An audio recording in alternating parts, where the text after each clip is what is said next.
Alright, it is time for the 2023 Azerbaijan GP observations. The working title for this video is going to be The Missing Word, Goofy Optics, and Verstappen Outdriven. We'll see if that title actually sticks by the time this gets posted. We were given an interesting weekend because we could make a few answers more concrete, but an uninteresting Grand Prix, all things considered. I mean, the duel up front was interesting, just contextually, but the Grand Prix itself wasn't any sort of classic to rewatch for the ages. Both of the Grand Prix, sprints as well. And regarding the sprints, I've already said my piece on these sprint weekends, but you know, just scrap them. Just scrap them at this point. They don't. Who knows? They probably add something to the weekend for someone. They don't add anything to the weekend for me. Matter of fact, they take away elements of the weekend because of the whole traditional build-up that goes into a regular weekend. But I digress. All that aside, yeah, I suppose it's time to get into it. And we're going to start with Red Bull. Perez has taken the fight to Verstappen. This is a particularly noteworthy point of observation because, well, no one was particularly expecting Perez to be able to lap faster than Maximilian Verstappen around Baku specifically. And, well, this is interesting. This now means we might have a season on our hands. we might have a season on our hands. At some point, Perez is going to find himself isolated at Red Bull because he's not supposed to be. He's not supposed to be this good, quite frankly. He's absolutely not supposed to be this good. And, well, at a few Grand Prix this season, there will probably be instances where Perez is not given the same support from the team that Maximilian Verstappen is. But otherwise, Perez has done really well at Baku. He's done incredibly well. Yes, it is another street circuit. Mind you, Verstappen has already proven in previous seasons to be faster around the streets of Baku than a Perez. Even Perez's magic right foot doesn't quite cut the mustard. Doesn't quite cut the mustard at Baku the same way it does at a Monaco or a Singapore. But Perez did already set about proving that narrative wrong by his performance at Jeddah. Mind you, it is another street circuit, but it's not, you know, Baku and Jeddah just because of how high speed they are in particular. Although Baku is more for, like I've said in previous videos, far previous with the circuit bragging rights, it's a more traditional way to achieve the high average speed on a street circuit at Baku as opposed to what's happened at Jeddah. But all the same, Perez has pulled out the results. He's pulled out the performance as well. Right? It would have been one thing getting the results, another thing to have the performance to match it, because it just could have been a whole matter of circumstance. Even with Maximilian Verstappen having the pit wall make a mistake, quote unquote mistake, when calling him in to pit because of De Vries and his crash. It was a crash that he did accidentally on purpose. But after that, even after that, one would have expected Verstappen to just lap faster than Perez, catch up to him, and then, you know, the magic DRS on that Red Bull is gonna make the magic happen, right? And Verstappen was gonna get the win. Didn't happen. That didn't happen. And it didn't happen because Perez was actually on pace. He was on pace. It's I can't really call it on form just yet. I'm not particularly sure what he's going to do once we get to some more traditional circuits. One circuit I really want to see the Perez Verstappen comparison at is San Marino. We go there very soon. We go there soon enough. But that one for me is really where Perez can put down a marker on this season and actually demonstrate that he is going to, that he's going to be a tangible threat to a world championship for Maximilian Verstappen. That's really where that's going to happen. Anyway, on to Maximilian Verstappen's side. I'm not going to comment on the sprints because, it's a non-event, right? So whatever, aside from, the audibles, aside from the audibles that came out from the sprint Grand Prix and some goofy optics, which I'm going to get into later in the video. Aside from those, I'm not going to be commenting on the sprints, right? Because the sprints, it's a non-event. But something interesting did happen in the sprints. We've got a few more sprints this season. This is a terrible look, but otherwise, let me not go on a tangent and start laying into FOM. Oh man, and their idea of how to capture international markets. But let me not lay into them. So Verstappen, he's gotten a taste of his own medicine back from George Russell in the sprints, and he was rattled in post. I'm not quite sure why he's getting rattled. Now, sure, he can drop the audibles on George Russell, and on some level, sure, George needs to hear those. Because it was George was at fault for the incident, but it's a racing incident all the same. It's the tiniest of lockups, right? It was really the tiniest of lockups. You didn't even get to see smoke come off the tires. So he's corrected that lockup all on feel just before it's happened, I suppose, or just as it's happening. And he's just run out of room. That's all it is. He's just run out of room. Of course, Maximilian has tapped the wall at the next corner, but that's not the incident of note that everyone is actually interested in. So he gets tagged by George Russell at turn 2. He gets tagged by George Russell at turn 2, picks up some minor damage at the back of the floor, or side part somewhere in that area, and now Maximilian Verstappen is in a mood for the rest of the sprint. Now I'll forgive him for his remonstrations here, because it is a street circuit, you're walled in, but at the same time, after having seen the 2021 season, you kind of got to lid that. You kind of got to put a lid on that. You're just getting your own back now. You were dishing this out. It would have... You see, this 2021 season would have looked so... the optics around it would be so different for the general public if Sir Lewis Hamilton was not jumping out the way of all these near incidents. Right now, here at Baku, there's nowhere to go to. You're walled in. So you've had the incidents, the minor incidents, and those incidents that Maximilian Verstappen was going to have with Sir Lewis Hamilton, those were not going to be minor incidents. So, you've gotten a bit of your own back here, Maximilian Verstappen. You've thrown down the audibles in post-race. And to what end, really? You're still going to win championship. Man is still going to win championship, right?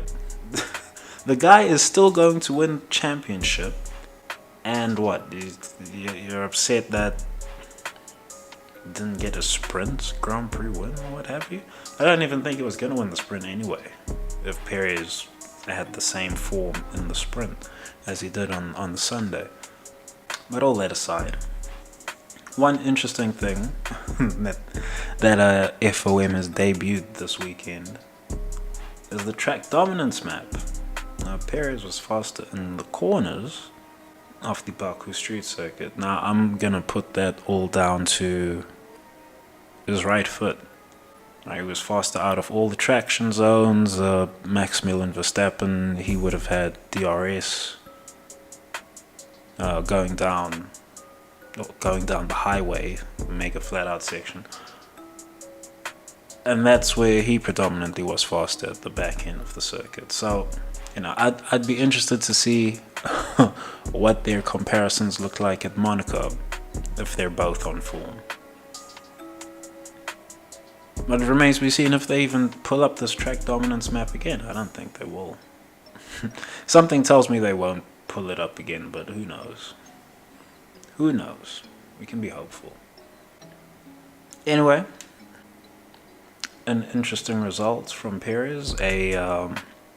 A convincing performance, but this circuit is not like the others, so it doesn't quite convince me for the rest of the season. Like I said, I still have to see what Perez does relative to Maximilian Verstappen at San Marino in particular, and at Spain.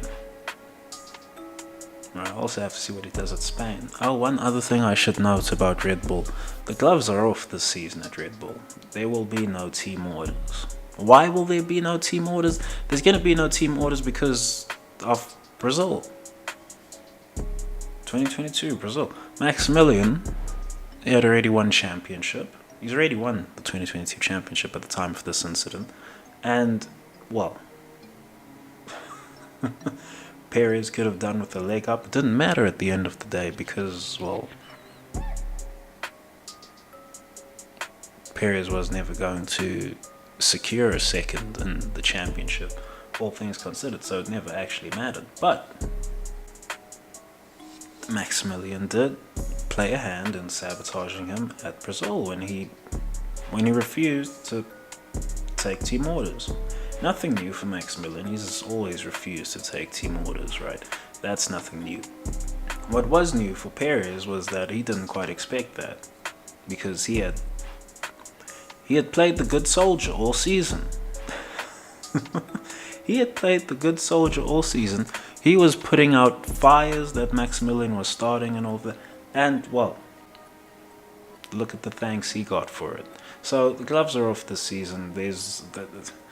I doubt there will be any sort of team order that Red Bull could give Perez, because he'll just say the other guy doesn't listen to team orders, so why should I? And, well, but Maximilian, he made this enemy himself. Right? He made this enemy himself. So whatever happens now in post, I mean, that's all on him.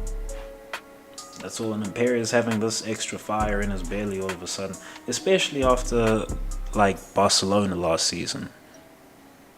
Especially after situations like that. And even Daddy Verstappen in post of Monaco saying that Red Bull should have tried to engineer some way for Maximilian to get into the lead with Perez. I mean, well, they were separated by a Ferrari, so I don't know how that was going to happen. But anyway, say less. On to the next. Alright, on to Ferrari. And Leclerc was on pole twice. Quite interesting that Ferrari suddenly have a peak in performance here at Baku. I suppose there was chatter of them getting a floor upgrade at Baku, so I suppose that floor upgrade landed. I have yet to, because this upgrade has been brought in at Baku, right? I have yet to even grasp the efficacy of it, right? I have to see what it looks like at more traditional circuits. Much more traditional circuits than a Baku. But it is good tidings for Ferrari that, well, they brought an upgrade and, oh look, we suddenly got Leclerc on pole. That is good tidings, but I mean, at the end of the day, you're really only battling for third. 8 times out of 10, let's say. Although it might actually be 9 times out of 10 this season. What with the rocket DRS that beats DRS trains and all of that.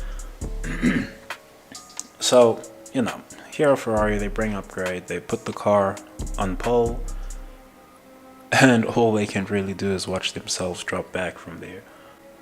This might perhaps be different at a Monaco again. Again, I'm spying something in the ether for Leclerc at Monaco.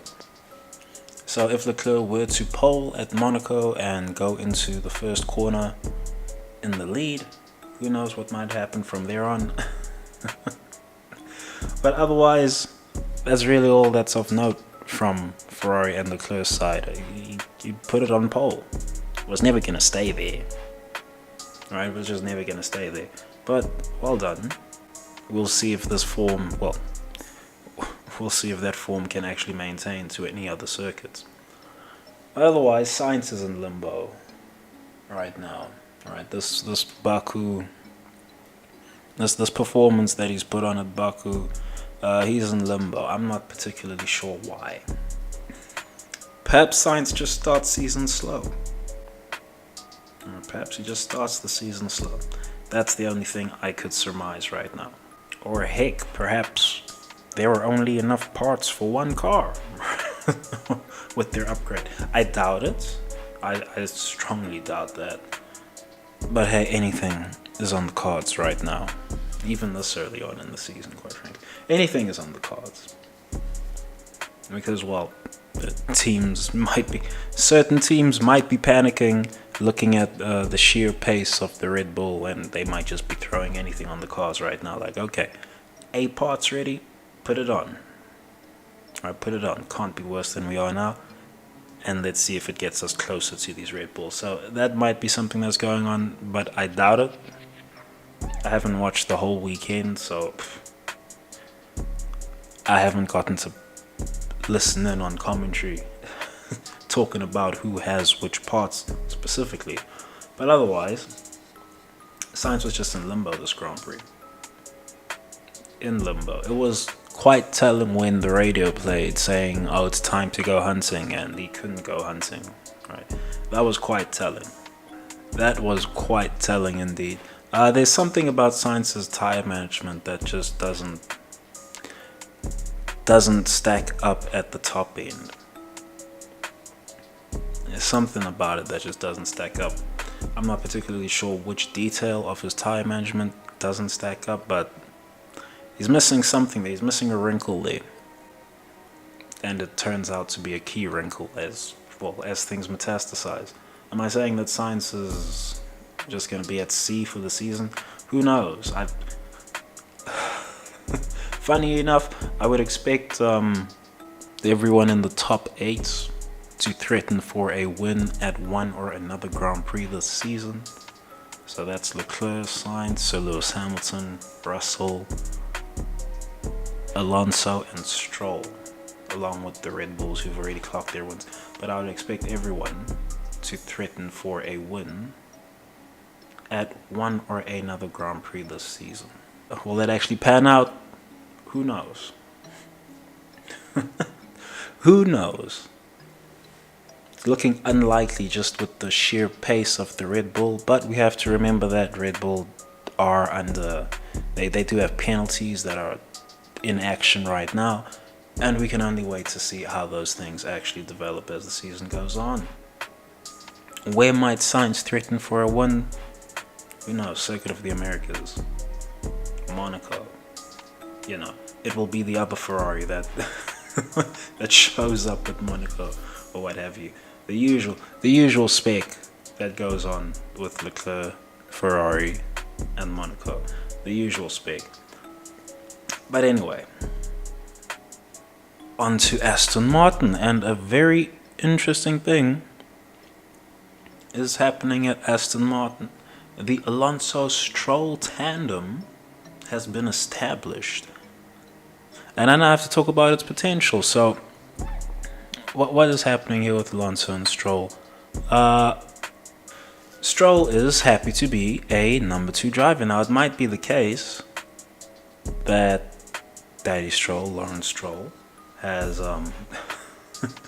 has told him that, well, he's just not going to be good enough to win against Alonso, so be the number 2 and I can keep you here. But if you're trying to actually pressure this guy when he's doing work like this, you know, there might be problems. But that's all speculation. What happened out on circuit? What happened out on circuit is that Alonso and Stroll attempted to work together with Alonso. Now, there's obviously a lot of development that has to that has to take place in terms of understanding the execution of this tandem. But just for an example here in Baku, right? It would have probably been more useful for Fernando Alonso had Stroll actually overtaken him and put pressure on Sir Lewis Hamilton. Right, make him work his tires. Make him work his tires harder so that he doesn't get the expected mileage out of them. That would have perhaps been useful, but, well, that's not what happened. Stroll just shuffled in behind. Yeah, and he just hung onto the DRS coattails of Alonso, really. And that, well, if Stroll is going to do this number 2 driver thing, that is a development that, well, he himself is going to have to make. I actually thought that when the radio played for the pit wall telling Alonso that Stroll is not going to fight you, I actually thought that Alonso was saying that it would be more expedient for Stroll to go past and pressure Sir Lewis Hamilton, but who knows? It's either lost in translation or I'm just imagining it. But yeah, the potential of this tandem is really all tied to Stroll. I mean, there's no there's no point in trying to be a rear gunner if, as the rear gunner, you're actually chasing the attackers. Right? There's no, and what do I mean by that? Because Stroll is going to find himself behind the likes of Sir Lewis Hamilton, George Russell, the Ferrari pair, and I mean the Red Bulls, it goes without saying, right? But he's going to find himself behind these guys more often than ahead of them. This here in Baku was a rarity where Alonso and Stroll are right next to each other. That's going to be a rarity of this season, unless Stroll goes up a level, who knows? But yeah, that's really the cap on the potential of this tandem. Can Stroll get faster to actually threaten the likes of the Mercedes or the Ferrari pair? Well, consistently, right? There will be some Grand Prix here and there where the car's just like lightning next to the Mercedes and Ferrari, and Lance Stroll will probably be ahead of, well, one or the other. Probably be ahead of one or the other driver. Much like here, he was ahead of Russell, but anyway, less on that. But yeah, aside from this weekend in Baku, which other Grand Prix can I see this Aston Martin? You see, the thing with this Aston Martin car is I'm not even sure what makes it fast yet. And this is the weird ass thing with some of the designs with some of the exotic concepts and designs being trialed right now. It's like with the Aston Martin and the Ferrari and the Mercedes, when the cars are good, I don't know why they're good. And I'm sure a lot of the people, well, aside from at Aston Martin, but I'm sure at Mercedes and Ferrari, when the car is good, they might put out sound bites for the media, right, and say that, oh, they know exactly why they're so on form this weekend or what have you. I'm pretty sure it's all fucking bullshit. I don't think any of these teams know why their cars are actually performing when they perform. The likes of Ferrari, Mercedes, and possibly Aston Martin. Because that concept, with the gullies, with the drains going down the sides, it's, I'd love to see what the actual concept looks like in the wind tunnel, but it's so wild looking at it. I can't even attempt to visualize what exactly is happening with the airflow there. So when this Aston Martin is good, I don't think the team knows when it's good, and me, I'm just a viewer. So when I'm trying to theory craft where might this car be good enough to fish out a win, well, who knows. I am expecting Stroll to maybe do something in Miami, but remains to be seen. Remains to be seen. But otherwise, that's really all of note from Aston Martin. I mean, at this point, it's not even worth like commenting on the level of driving at the front, because everyone's driving the wheels off the thing. Right? I could talk about, oh, Alonso's driven this type of race or what have you, but everyone's just driving the wheels off it, unless they aren't, unless they can't actually cut it at the top. Right? Like a Stroll, like a Sainz. Otherwise, everyone's driving the wheels off these things. You can just eye test it. One funny moment, I suppose, is Alonso sharing his brake bias settings with with Lance Stroll. Well, bad idea that was. Right, because Stroll, he doesn't even have the fundamentals to execute on whatever spooky ass brake bias settings Alonso is using. Stroll don't even have the fundamentals to execute on that. He can turn the dials, turn the knobs, and set the brake bias exactly where Fernando Alonso has it set. And then that left foot has to execute. Right, and that's just like the most simple demonstration you could get of what exactly the limit is of this Alonso-Stroll tandem, if they are to be a tandem. And it's Stroll capped. It's all Stroll capped. It's all on whatever level Stroll can achieve. That's really it. He would be worse than a Bottas at prime Mercedes, right? He would be worse than a Bottas at prime Mercedes. He wouldn't even fish out a race. Well, he wouldn't even fish out a race win in that Mercedes. And yet, I am expecting him to possibly fish out a win somewhere this season. Who knows? Canada, but who knows? Who knows? Alonso might actually have an opportunity to win in Spain. Crazy. Anyway. Alright, Mercedes. We are on to Mercedes, and Mercedes have had some mixed fortunes in qualifying. Look, anytime that these two cars, and I've said this before in some other observations, might have been San Marino observations last season, but anyway, when one of the drivers qualifies poorly in this car, 99 times out of 100 it's gonna be the car. It's the car. And well, this is one of those.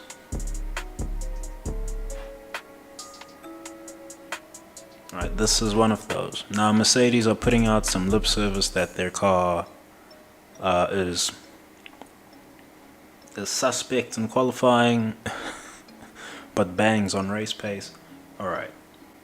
That would be serviceable if they had the DRS that Red Bull had. Then that would be serviceable. Otherwise, you gotta have both. You gotta have both the weapons. You know, you gotta have both the weapons to go to war in this F1 thing. You can't just be good in qualifying and not the race, or good in the race and not qualifying.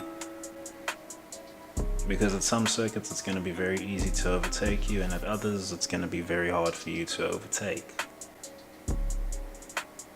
But otherwise, mixed fortunes in qualifying, it happens. You know, until Mercedes change this zero pods concept, it's it's not even worth getting out the whole analysis for, oh, why did this qualifying kerfuffle happen or that qualifying. It's not even worth it. It's not even worth it. The car just is not really built for it. Right, but otherwise Mercedes have had a barely passable result for the Grand Prix. And it's barely possible because George Russell is finished behind Stroll. I mean, George Russell, he's had a bit of a funky weekend in Baku, but he's ended up finishing behind Stroll. Right, and that's why you need both the weapons. You need to be both good in qualifying and the race. Not good to have a car that's weak in either. You gotta have a sword and a shield, or two swords, or two guns. Who knows? But if you're not strapped for the occasion, you're gonna be caught lacking. And that's really all that's happened to George here. And it will probably happen to both drivers some point this season. It'll probably happen to, well, both the Ferrari drivers as well, finishing behind Stroll. Right, that's really the litmus test of, like I said in previous observations, the litmus test is, do they finish behind Stroll? But yeah, this result all around is just barely possible for Mercedes, even with whatever a Sir Lewis Hamilton has done during the race. It's barely possible. And why am I saying that? Well, I've spoken about Mercedes and their operational excellency before, right? And what exactly do I mean by operational excellency? They are so good that they're running a car that's probably the 5th best on the grid, but because the team personnel and the driving talent is of such a high standard, they make the car look like it's the 3rd or 4th best. They push the car up a whole constructor's slot. Right, essentially. That's how good the team is operationally. And right now, they're persisting with this zero pod thing. Right, they're persisting with this. I should probably call it an abomination of a car. It reminds me. It reminds me of the walrus-nosed Williams BMW that they ran. It reminds me of that. Although it's not quite as ugly as the walrus nose, right? It's like the walrus nose's pretty cousin or something, right? It really is like the walrus nose car's pretty cousin. But it reminds me of that car. That car was never good in qualifying, and it would languish in the race until the circuit was rubbered in and fuel loads got low. Then, oh look, we're on the same pace as the leaders. Why can't we do this the whole Grand Prix? And then eventually later on in that same season it was a front wing, right? So it's a simpler change than the whole packaging of the car and the side parts. But it was just a front wing. So, well, they gave up with the walrus nose thing and went back to something more traditional. But yeah, this Mercedes reminds me of that car. A moody car that, well, might look good on occasion, but is it really good? No, not really. No, not really. And Williams did not have the operational excellency of this Mercedes team to boost that car and cover whatever weaknesses that they could cover through operational excellency. They just didn't have that. But here at Mercedes, they persist with this car, and it's like they're smoking their own hooch at this point. Like you're running the zero pods almost as if just to prove to everyone that we can run this. It's not as fast as we thought it would be, but we can run this. We're gonna make it look good, and it's not really gonna fall that way. Unfortunately, it's just not really gonna fall that way. Why is it not gonna fall that way? Because Red Bull are just too good. Red Bull are too good. The other concepts are better. The Ferrari concept is more stable circuit to circuit than the Mercedes. The Aston Martin concept might be genius, but we have to see how it pans out. over, well, for as long as they keep it, I suppose. Rather than just over the season, if they keep it for the entire run of this regulations, we'll see what happens. But yeah, we'll have to see exactly what Mercedes bring out with their update, whenever their update so lands, supposedly at San Marino. Okay, we'll have to see exactly what they look like when that lands. One interesting thing that happened around Mercedes, well, two interesting things actually. One is the very aggressive defending from George Russell on Sir Lewis Hamilton when Sir Lewis Hamilton was overtaking him. Very aggressive defending. Right, that might fly at Red Bull, and I suppose it will fly at Mercedes because Sir Lewis Hamilton is so good. He makes it look cleaner than it really is. But yeah, that was very aggressive defending from George Russell on Sir Lewis Hamilton. You shouldn't really be defending like that against your teammate, but I digress. George is out here really racing this shit, so George is out here really going for these points and these finishes, so I'll leave him to it for now. But yeah, the way he backed out of it,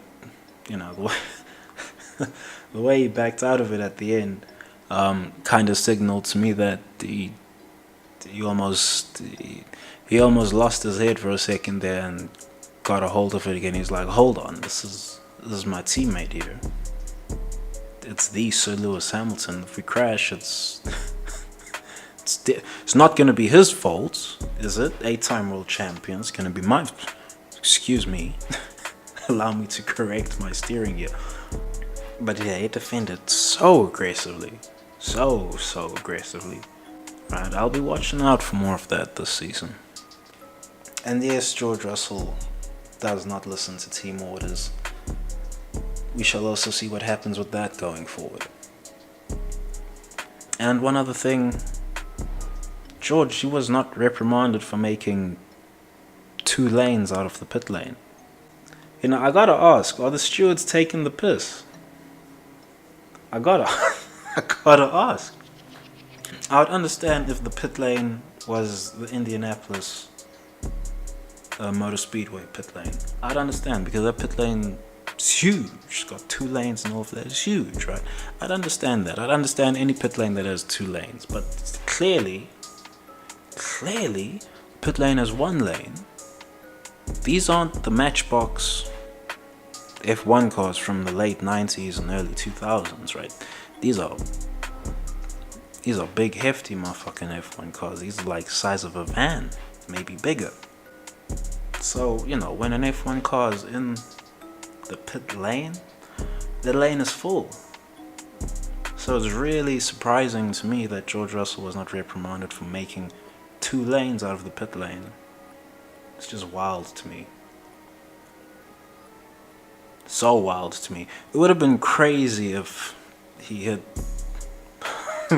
would have been crazy if he had one of the Red Bull or Ferrari mechanics. That would have been crazy. I have no idea how F1 would have dealt with that. Mind you, I have no idea how F1 would have dealt with a lot of near incidents from this Grand Prix. I have no idea at all. But they didn't reprimand George for that. Crazy. They did that. I haven't seen any news of Mercedes being given a fine and post or what have you. Perhaps someone can inform me. But that was absolutely crazy to me. So, in future, if someone makes 2 lanes out of a pit lane, out of a single lane pit lane no less, well, I hope no one complains, right? We have the film now, so we have the film. It's a different thing when the cars are being released and it's an unsafe release or almost unsafe release, what have you. Something that would happen at Monaco if the safety car gets called and the pit lane gets flooded with cars. One of these situations where, the cars are so close to each other coming out the pit lane or something. This was coming into the pit lane. Right, this was coming in. This wasn't just a matter of circumstance. Oh, the cars just got released like that or what have you. This was coming into the pit lane. The driver had to consciously say, alright, I'm making this 2 lanes. Very wide, these modern F1 cars, very wide. Very wide cars, very big things. Like I said, van sized, maybe a little bigger.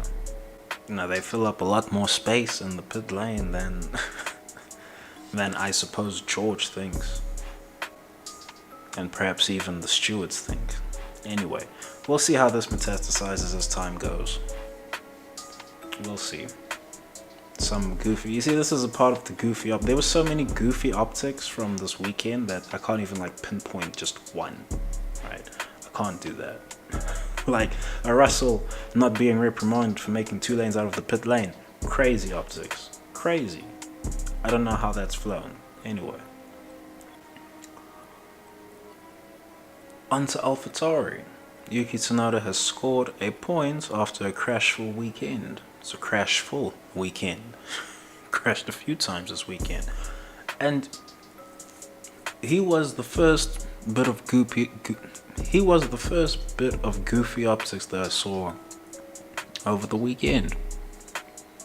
When he damaged the car during the sprint, this was bizarre, man. So when Yuki damaged the car during the sprint, he hit the wall and damaged the suspension arm. Also punctured the tire, and the tire came off the rim, and the tire carcass came off the rim. But when that happened, alright, that was, you know, it happens, right? He's permitted to drive back to the pit lane at that moment. It happens. The team will inspect the suspension arms and the wishbone and all of that. And if it passes inspection, then they'll send him back out. All good. Now the goofy optics come in that, well, they've got the chief engineer looking at the suspension over here as it's in the pit lane. He gets to glance at it for what, 1.5 seconds, if even that. Right, I'm assuming his view was never obstructed by someone's arm or you know, someone's body, just someone's body being in his eyesight, being in his line of sight.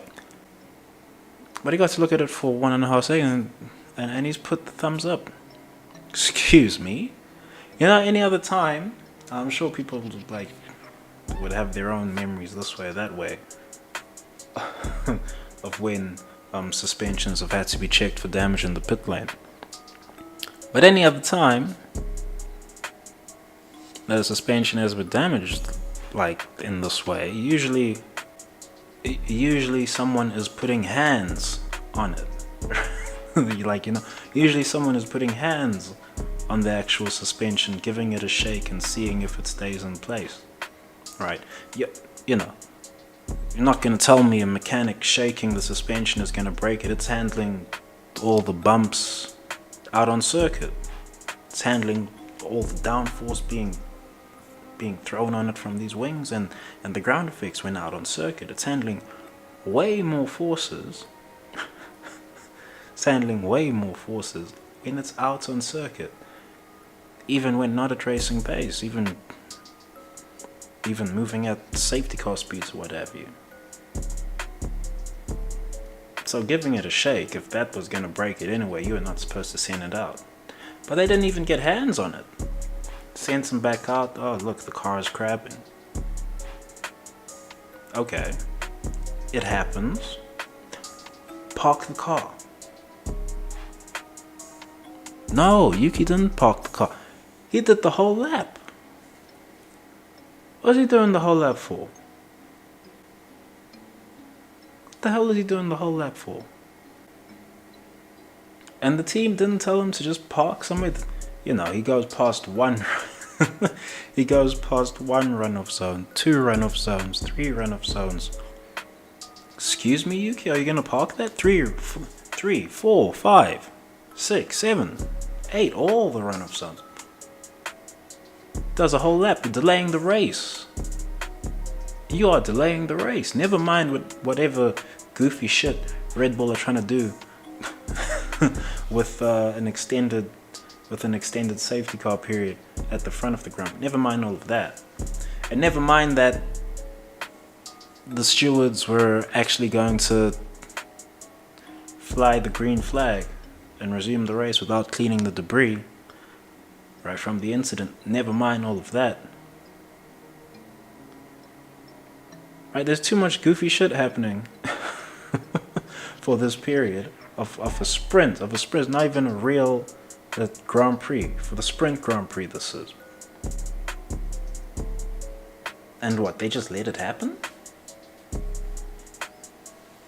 You're telling me a steward can't get onto the buzzer to Alphatauri and say, hey, park that fucking car, we're trying to get the fucking Grand Prix finished here, what are you doing? You're telling me they can't do that? Mind you, the stewards weren't interested in clearing the debris that was up there. We didn't even get to see the debris get cleared. That was fascinating. That was fascinating. I'm not sure what's happened with the whole director never showing the marshals clearing up the debris. It's a bit weird. It's a bit of a weird one. I'm not sure why F1 is not doing that.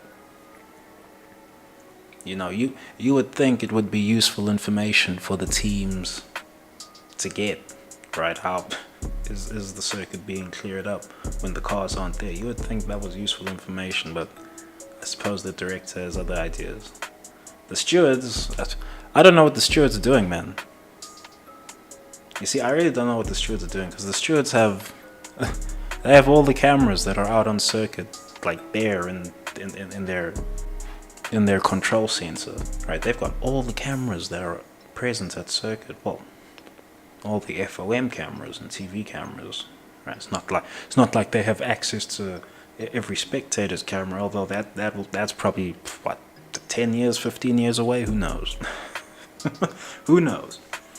But they've got access to all the cameras. You're telling me that they can look at the debris out on circuit, see Yuki doing his madness, going for another lap with the crapping car, and they just take forever to throw a safety car and just neutralize everything and just, okay, clear up the debris and let's go racing within 2 laps? They can't do that? Oh well. F1 just gonna be goofy, so I'm gonna be goofy too at some point. I'm gonna get goofy too at some point. Now, there were some other goofy optics that happened around Alphatauri when De Vries crashed. Right now, I'm sure he did that. Let me not say I'm sure, but that one did look accidentally on purpose. Right? He looked like he did that one accidentally on purpose. And to what end? Perhaps to try and get Maximilian Verstappen a free pit stop? Who knows?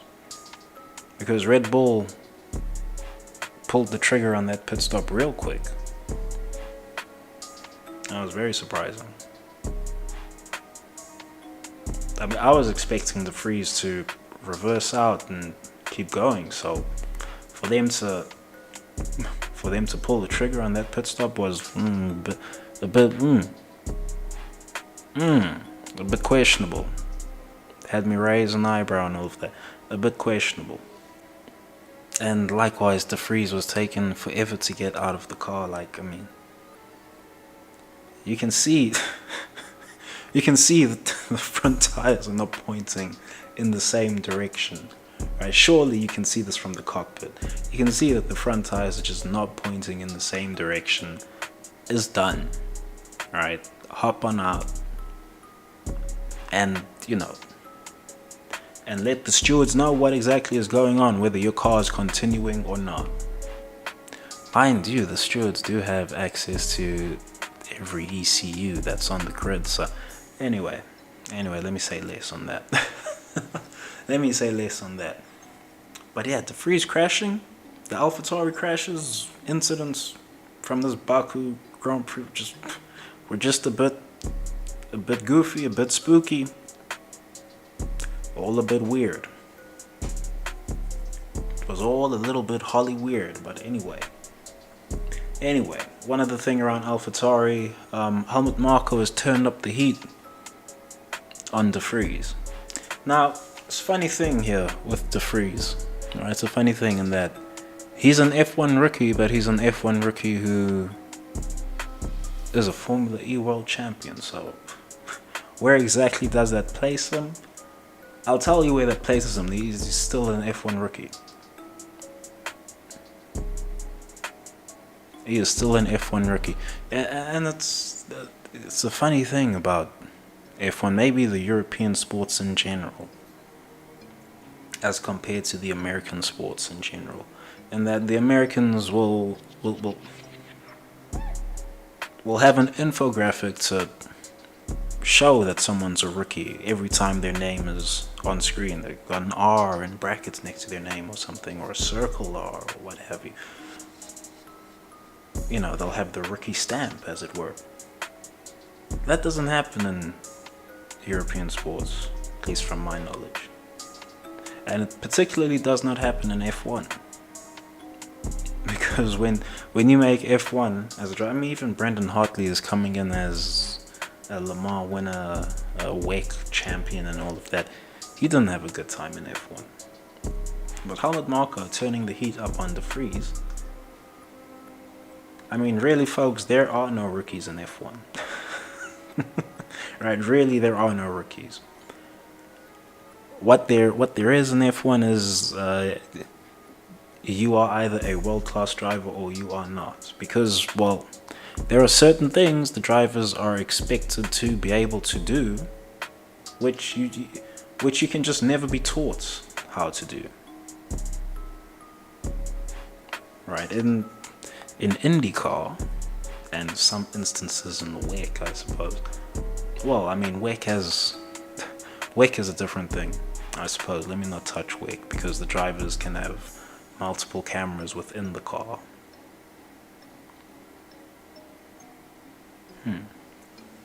But in IndyCar, for instance, right?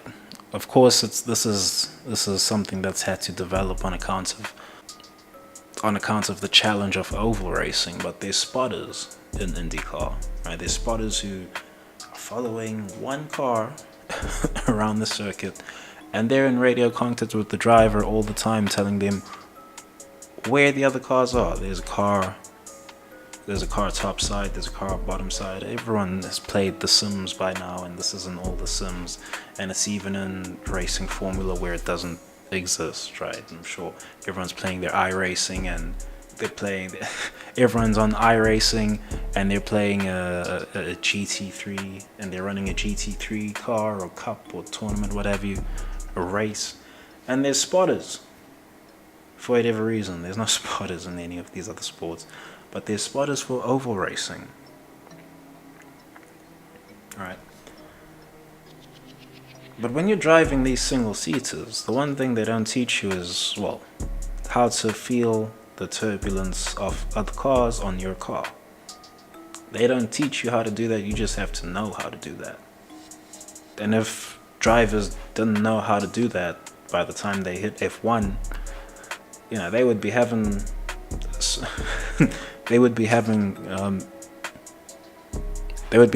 crashes at the starts of Grand Prix every second weekend. Huge crashes, right? Not your minor crashes or what have you. Oh, you damaged the front wing. Oh, you got a little bit of a hole in the side of your car, what have you. None of these minor crashes, like, you know, cars flipping and rolling and all of that. That would be happening. That would be happening. So there are no rookies in F1. You have to have a very specific set of skills to even drive one of these cars. And it doesn't even matter if you're coming in as Formula E world champion. It's F1, it's a different spec. And it's the top spec. Right. It is the de facto top spec. There are other unregulated series which may or may not have higher spec, what have you. You know, someone might bring something crazy to Pikes Peak Hill Climb or something. But that's all unregulated. Right? There are no formulas there. Here there is a formula. And Helmut Marko is turning the heat up on De Vries because he is proving to not be able to drive this formula, at least by Helmut Marko's eye. Now, for me, he's a rookie. He's a rookie. He might be Formula E world champion on some given year. But at the end of the day, that's a rookie in F1. And F1 is different, is different mustard. Is different mustard. We're seeing Carlos Sainz not being able to mix it with the top guys. Well, as consistently as anyone might want. Himself, myself, yourself included. And here's De Vries. He's landed at Alphatauri. It looked like a steal at the time, and he's seemingly not living up to the hype, at least for Dr. Marco. End of the day, he was always going to be a rookie, and it's a trial by fire. I suppose the heat is turned higher up on De Vries than all the other rookies, just on account of Dr. Marco being there. But well, this is where he is.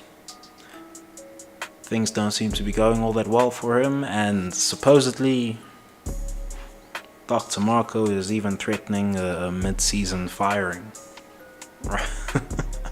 Right, he's even threatening to drop him mid-season if his performances don't pick up. We'll see what happens with De Vries.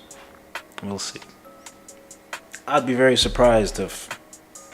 Well, I would be very surprised, but also not surprised.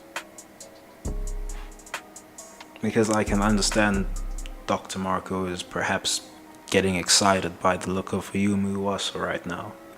And he'll cop and he'll shoot down any of these guys to get Iwasa into a seat. And I can't really blame him for that. It looks exciting. Anyway, this will be known as Piastri's sick/flu weekend. Well, unless he has another one sometime later. He was sick with something. I don't want to say it was the flu. But he was sick with something this weekend in Baku. And well, whatever performance he eked out is whatever performance he was able to eke out. But that's just of academic concern. Doesn't really matter. It's not like he scored points or something, right? But Yuki's gotten the loss of the points. It's not like he scored points or something. Would have been something if he did. Alright, that would have been something. But anyway, this is Piastri's sick flu weekend. And all the same, he's a rookie. I don't really... You see, the thing with the rookies this season is the level of the median... Let me not even say the median. The baseline level of talent in F1 right now is really high. It is really high. You know, a lot of people might slander Stroll or what have you for being a pay driver. Never mind that a lot of drivers are pay drivers, but Stroll, he might be a pay driver, but he's a reliable pay. Checo is a pay driver, right? Even the pay drivers are cooking now. The pay drivers that don't cook, like a Latifi, they get booted. They get booted. It don't matter how much. It don't matter how much Skrilla that they bring. They get booted. Right, so when I look at these rookies, De Vries, Piastri, Sargeant, they're in a very competitive ecosystem right now. Highly competitive ecosystem. It would have been different if Haas did not opt into Hülkenberg and Magnussen. Right, it would have been slightly different, but not by that much. But not by all that much.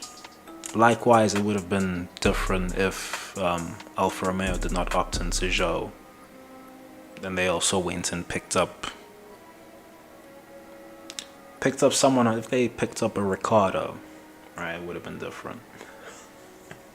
That would have been different. Although I'm not sure if the level would have been higher or lower with that one. But yeah, just on account of how high the level is right now in F1, you know, let the rookie be a rookie. F1 don't put the rookie stamp on the rookies, but there are some rookies on the grid, and really they need to learn. They need to learn. It's not like the F1 they watched growing up, right? It's a different F1 right now. And really, they just need to learn how it works. It's a different thing. It's a completely different beast. But yeah, this is Piastri's sick/flu weekend. Decent finish. Decent drive. Norris has secured a 9th place finish and 2 points. Does any of this really matter in the context? Well, the points do matter in the context of McLaren, but there's no, like I've said in other videos, there's no narratives at McLaren, right? Even if Piastri, even if we reversed the finishing places of the two McLarens, and Piastri got the points in the sick weekend and Norris was out of the points in 12th, whatever, it still wouldn't matter. Nothing's changing at McLaren because McLaren want both the drivers. Right? Something spicy would have to come through in Formula 2 that McLaren have access to. Right? It would be one thing if Iwasa was just some free agent and he wasn't actually attached to any team already. That would be one thing. But that's not the circumstances that McLaren are working with. And who knows, Iwasa might not be better than Norris and Piastri, all things considered. But either way, it's of no interest. You see, it's only of academic interest to McLaren which driver is actually faster over the season. That's only of academic interest to them. It's not of competitive interest like last season with Ricciardo and Norris. That was of competitive interest. Now it's just academic.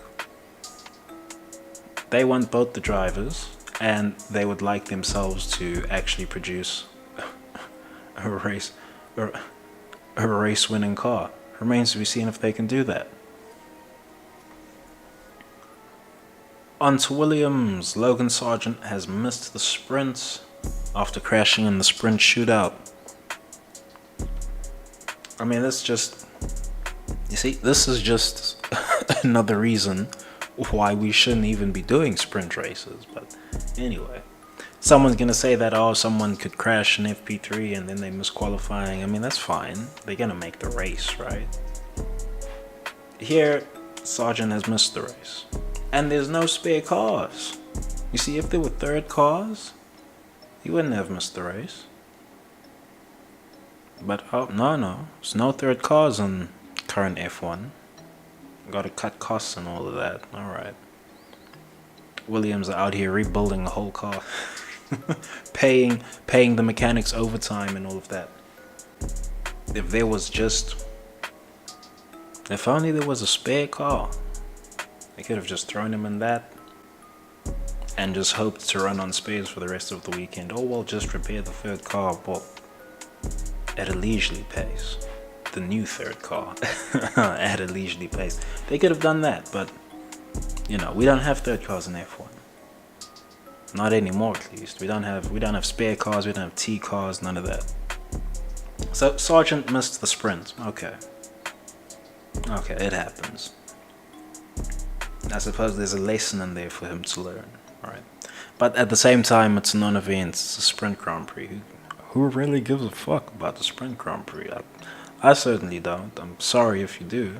I mean, you know, power to you if you do actually. You get more content out of the weekend. I didn't get that content. That content was useless to me. But anyway. Albon, I suppose it's just circuit specific. Alright, but we'll see what happens as the season actually goes on. It would be wild if Albon was still to be threatening the top 10 at San Marino. That would be wild. That would be wild. I don't expect him to do so in Miami, but you know, if he was doing so in San Marino, okay, Williams might actually be onto something with their package. But yeah, Albon was threatening to breach the top 10 for the whole weekend, really. For the whole weekend in the Grand Prix, was threatening to breach the top 10. And he's going to do so at a few Grand Prix.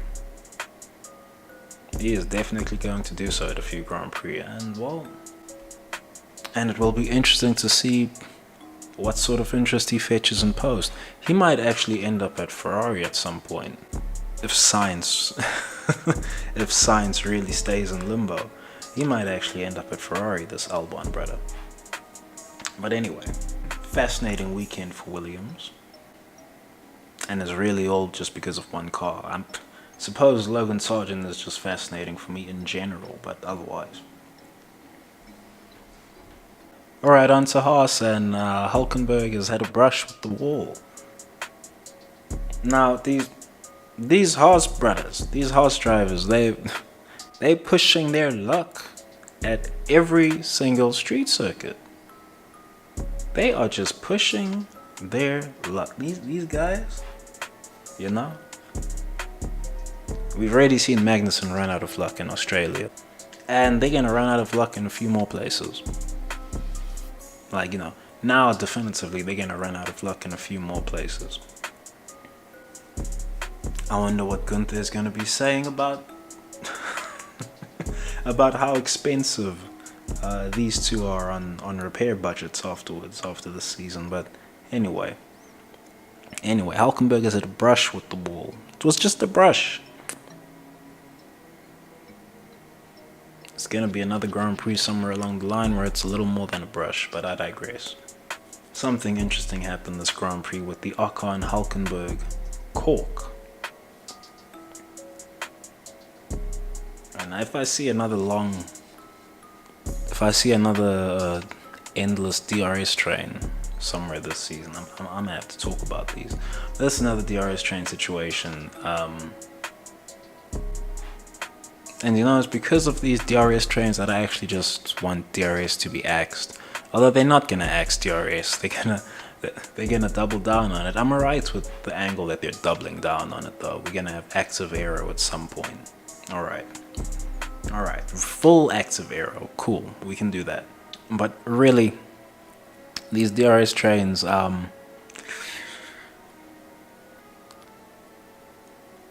there's something a bit contrived about them. There is something contrived about them. I am curious as to why exactly the first following car can't actually affect an overtake. I'm quite curious as to that, but anyway, we'll deal with that in another day. But the Hülkenberg Ocon cork, it mashed up a few people's races. I'll tell you that. It mashed up quite a few people's Grand Prix. Quite a few. Even Magnussen's Grand Prix, his own teammate, but I digress. This was the strategy that they ran. A lot of teams getting a bit goofy with their strategy here in Baku, but anyway, this was the strategy that Haas ran, and it turned out to be garbage. Turned out to be garbage, and that's all that, you know, that's all on their strategy. They could have probably found a points finish here. I mean, heck, Yuki found a points finish. They could have found a points finish here, but well, if you're running goofy strategy so goofy, it's just never gonna happen. On to Alpine. Alpine have had a bit of a nothing weekend following a difficult Friday. There's nothing much of interest to talk about Alpine, at least competitively. There's not, you know, from a competition standpoint, there's nothing to really mention about Alpine. Talked about the Ocon Hülkenberg cork situation. Gasly, by contrast, was just having a mare of a weekend. Although, you know, Gasly's race looked worse in comparison to Ocon, just because of how late this pit stop was left for Ocon, and I'm going to talk about that whole situation in a bit. But otherwise, there's nothing really of note from Alpine. Nothing aside from that they weren't in the top. They weren't the last team in the top 10. Aside from that, but I expect them to occupy that position for most of the season. We'll see what happens. Onto Alfa Romeo. You know, I hope the fashion side of Alfa Romeo is buzzing this year. I really hope it is, not because they're not going to do anything out on circuit. They will not. Unless Audi have thrown them some engineers and they produce some killer upgrade later in the season, a Belgium upgrade or something. You know, this Alfa Romeo is nowhere, and the car doesn't even like. It's a funny thing with F1, right? If the car looks pretty, it's probably gonna be fast. I look at this Alfa Romeo and the way that, and this also is true for the Mercedes, the way that the exhaust manifolds are packaged. You know, the way the exhaust manifolds are packaged, it just doesn't do it for my feng shui. Something about them just does not click. I look at them and I think to myself, that's not how it should look on an F1 car, right? It shouldn't look like that. Especially from TV angle. It's one thing if someone's gonna say, oh, but look at this close-up of the Red Bull. They've also got big-ass exhaust manifold. You know, obviously an exhaust manifold going down the side of the car here. Okay, cool, but they package it so nicely that if you're looking at it out on circuit and you don't have the close-up, you'll never know. And the curves are just better. It's like a huge protruding thing on the Alfa Romeo and the Mercedes. Huge thing. You catch the car at a bad angle, you're gonna see it, and you're not gonna be able to unsee it. And then if you compare it to the Red Bull, well, you're searching for it on the Red Bull. Where is that? Where is the exhaust manifold? This guy said that Red Bull has a big ass exhaust manifold too. Where is it? Well, you gotta look a lot harder for it because it's been handled, it's been packaged just a lot smarter on the Red Bull and on the Ferrari. The Ferrari packaging is stupendous, by the way. But this Alfa Romeo, no, that car. You know, I knew it when I saw this car in Bahrain. I'm like, no, this car is just, there's something off, terribly off with this car. But oh well. Does it really matter? No. Why doesn't it matter? Because, well, the F1 apparatus is really moving like Audi are coming in, so I can only assume Audi are actually running Alfa Romeo in all but name already. Right, that's all I can assume right now. And so they've probably spat out a car that will be serviceable for the season, can probably handle some upgrades, and they just silently develop something else, something that will give Audi information, more valuable information. But otherwise, I really hope that the fashion side of Alfa Romeo is buzzing this year. That's going to be the only highlight. That's going to be the only highlight from this team this year. But who knows? Maybe Bottas will get like a 7th place finish somewhere. Whoa, huge, 7th place. Okay, that would be huge for Alfa Romeo.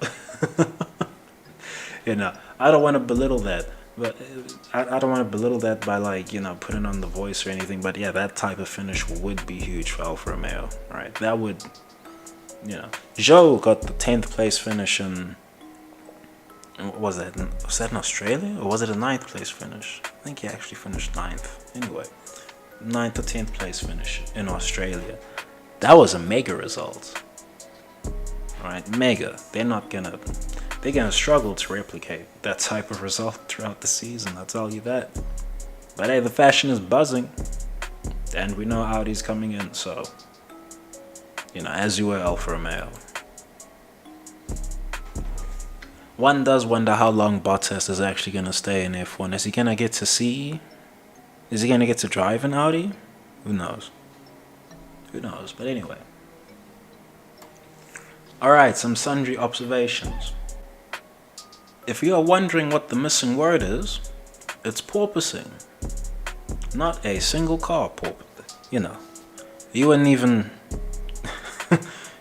if you only watched F1 this season, and you didn't see last season, you wouldn't even know porpoising was a thing. You wouldn't even know. Especially at Baku. You wouldn't even know. And that's the missing word, porpoising. If you were wondering what the missing word was from the title, porpoising. You'd really have to strain your ears to hear someone saying it over the weekend, I'll tell you that. And this is probably why they've moved this Grand Prix to before Spain, to be quite frank. just to get some film on what exactly is happening with the porpoising this year, after they've put in their porpoising containment measures and all of that, just to see, you know, how are the cars actually going to run Baku this year. Let's have a look. There's still enough time leading up to Barcelona and sundry to, well, do something major with your package if you actually have to repackage. But no, nothing happened. You know, no car was porpoising, not a single one. Not a single one. It's like the thing is solved or what have you. And they, you know, they were expecting it to get worse for this season. Well, looks like whatever they came up with for their anti-porpoising measures, raising the lips off the floor and all of that, seems to have done a wonder. Seems to have done a real wonder. Porpoising was back for just a tiny little second at Bahrain. But anyway, we can also assume that the teams are smarter with setting up their cars, so it's just less likely that any porpoising is going to manifest. But anyway, no porpoising. Compared to the Grand Prix last season, the weekend last season, like, wow, what a change. You wouldn't have expected that. I certainly wouldn't have expected that. But anyway, now I want to talk about some other stuff here. There were planted crowd members for the reaction to the Verstappen overtake on Leclerc for the Grand Prix. I'm not entirely sure why they're doing that. You know, I'm not entirely sure why FOM is doing that. Because really, no one who is watching the Grand Prix was ever expecting, you know, if you're watching the season, you were never expecting Leclerc to actually stay ahead of the Red Bulls. You were just never expecting that. Stay ahead of Maximilian Verstappen and Perez, it was never going to happen. So, you know, when one of these planted crowd members who has like the kit on, like, you're so into the sport that you bought colors, bro? Okay. So so I must assume at that point that these are people who are actually watching the season. So why the big overreaction and, you know, hands and face and hands and all of that? Why all that? It's not necessary. There's no real person who's reacting that way to that overtake. It's just not happening. Right, it's just not happening. But anyways, I suppose a lot of people are just not going to pick up on that, you know. They're just going to think it's some passionate fans or what have you. Okay, well, I'll run that for as long as I can pretend I'm sane running that. Anyway, one other sundry observation: the DRS zone was shortened by 100 meters at Baku. FOM and F1 are going through a whole fine-tuning process with DRS. Now, you know, if anyone is wondering why there were so few overtakes, right? That's why. It's because they shortened the DRS zone. Now, someone might say, "Oh, but it's long. You know, there's such a high-speed section, such a long DRS zone already. Can 100 meters really make a difference?" Well, it evidently did make a difference. All right. Now, my suggestion to FOM, I shouldn't be doing FOM's work for them, but my suggestion to FOM would be, seeing as you are fine-tuning and not like trying to find a basic setup for how the actual, you're not even trying to understand DRS yet. You understand DRS, now you are just fine-tuning it, right? So rather than change the length by 100 meters, change it by 50, cut that distance in half.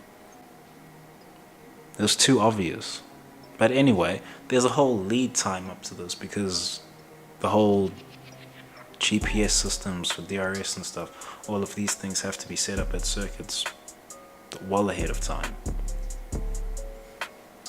And what data are they using for shortening the DRS zones? They're using last season's data. Of course, they're using last season's data because overtaking was too easy at a lot of places on account of DRS. So they've shortened it by 100 meters. Turns out to have been too much.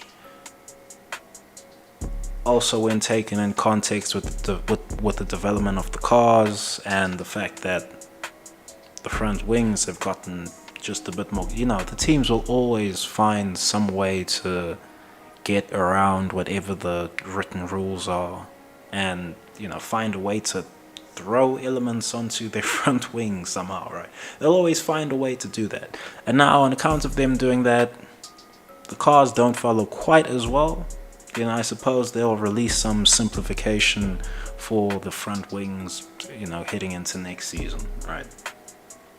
It's usually the adjustments that they make in the regulations for these type of things, but they'll attempt to simplify the wings next season or the season after, I assume next season.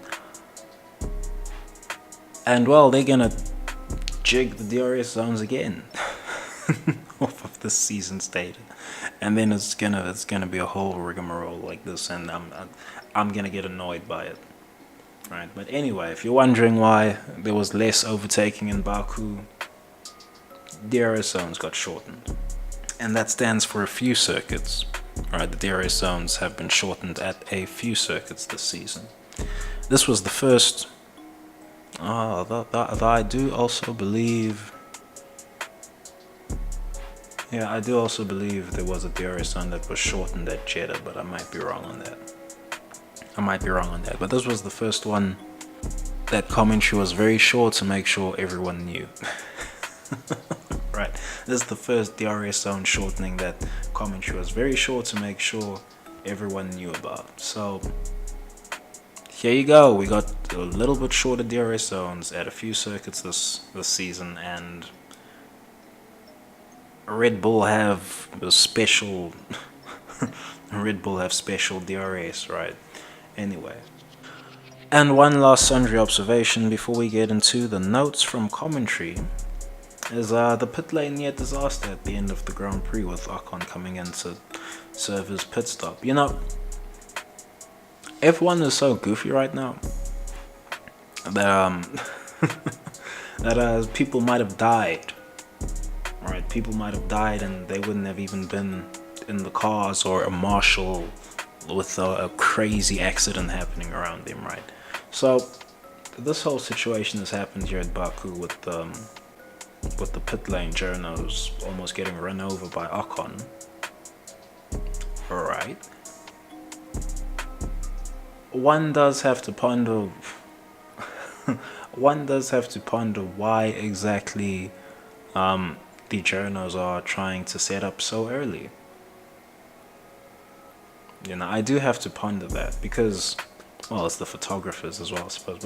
But the reason I'm saying this is because, well, the checkered flag hasn't even been flown. The checkered flag has not been flown. How is it? I'm gonna take y'all back here. Maybe you saw it, maybe you didn't. But the '98 Silverstone Grand Prix. Alright, the equivalent would have been that the journos were setting up in the pit lane at that Grand Prix as Michael Schumacher was coming in to serve his penalty on the last lap.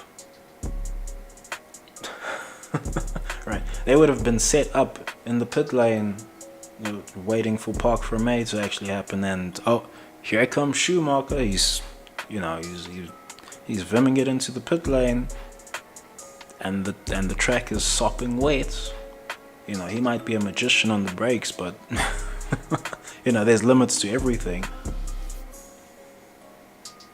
And something might have happened there, and if you put these journos over there and they do the same thing, a disaster might have happened there. So now here you've got this whole mess with the journos flooding the pit lane. FOM got to get its act together.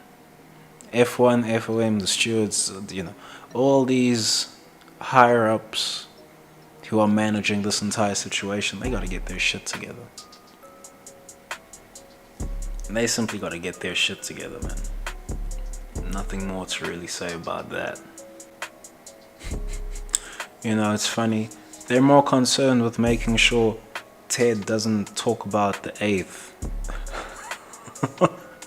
than actually making sure no one's entering the pit lane. No civilians are in. They're actually more concerned with that than making sure there are no civilians in the pit lane while cars could still come into the pits for an actual competitive pit stop. It's crazy. It's crazy. Where have the priorities gone? Who knows? Alright, Bernie Collins. She's been a great addition to the commentary team. But yeah, when she was talking about this Alphatauri situation, when Yuki got sent out with the damaged car, right? She tried to excuse it by saying, "Oh, the team might be doing data gathering." Right now, I could understand that in a different era. I could understand that before budget caps. I could understand that before the engine rules are what they are, before your engine has to cover the mileage that it has to cover. I could understand that. Right now, as things are, where you can't just swap out a choker engine or what have you. Right now, as things are, Bernadette Collins has been, like I said, a great addition to the commentary team. But I need people to just not be scared of calling out bullshit when they see it. I suppose it's Sky Sports, so they've got to toe the whole corporate line and all of that, I suppose. But at some point, the team is not paying her salary, so give a fuck. Just say what you're seeing. They don't have to try excuse it by saying they're data gathering.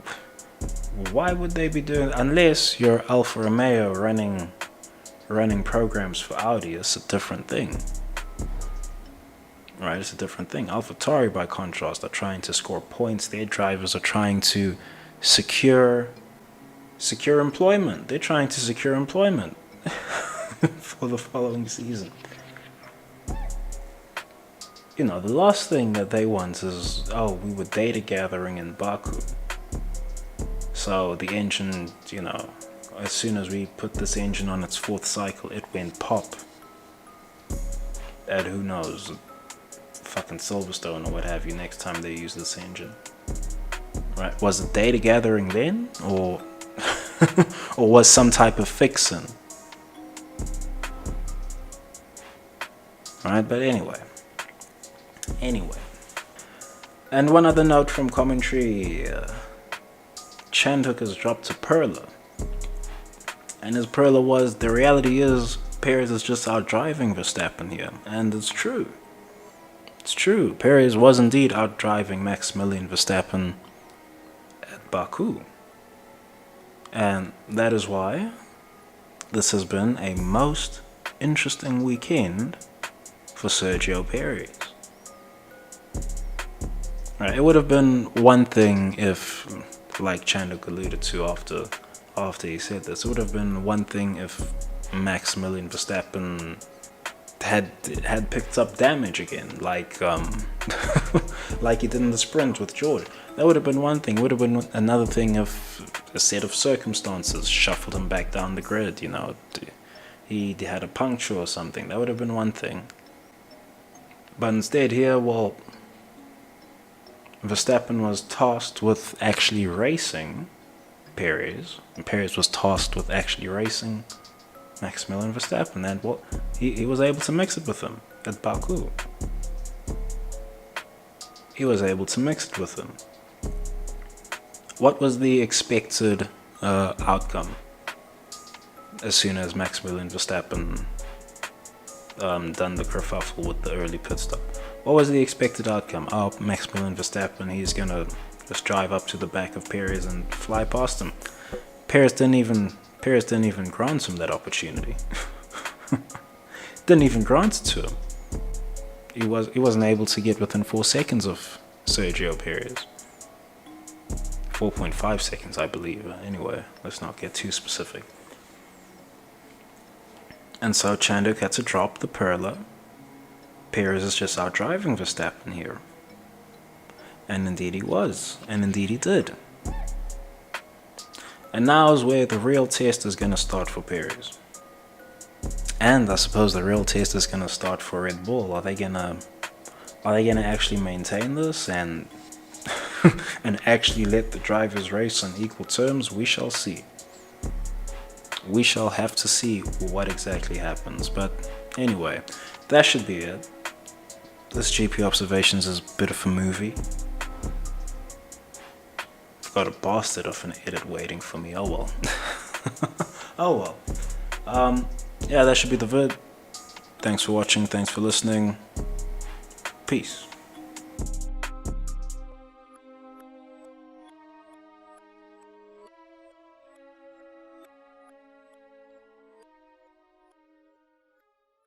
Hell breezy. Let me show you how to keep the dice rolling when you're doing that thing over there, homie. Hey, let's go! Cause I'm feeling like I'm running and I'm feeling like I gotta get away. Better know that I don't and I won't ever stop. Cause you know I gotta win every day. Go! See, you really wanna pop me. Go! Just know that you will never flop me. And I know that I gotta be a little cocky. Go! You ain't never gonna stop me. Every time I come a nigga gotta set it, then I gotta go and then I gotta get it, then I gotta blow and then I gotta shut it. Any little thing a nigga think that he be doing, cause it doesn't matter, cause I'm gonna dead it. Then I'm gonna murder everything and anything about it. Boom, about a thing. I gotta do a lot of things to make it clearer to a couple niggas that I always win and then I gotta get it again and again and again. And I be doing it to death and now I move a little foul. Nigga better call a ref and everybody know my style. Niggas know that I'm the best when it comes to doing this and I be banging on my chest and I'm banging in the east and I'm banging in the west and I can't give you more and I will never give you less. You will hear it in the street and you can read it in the press. Do you really wanna know what's next? Let's go. See the way we on it and we all up in the race and you know we gotta go now try to keep up with the pace and we struggling and hustling and set it and get it and we always gotta do it, take it to another place, gotta taste it and I gotta grab it and I gotta cut all through this traffic just to be at the top of the dome, but I know I gotta have it.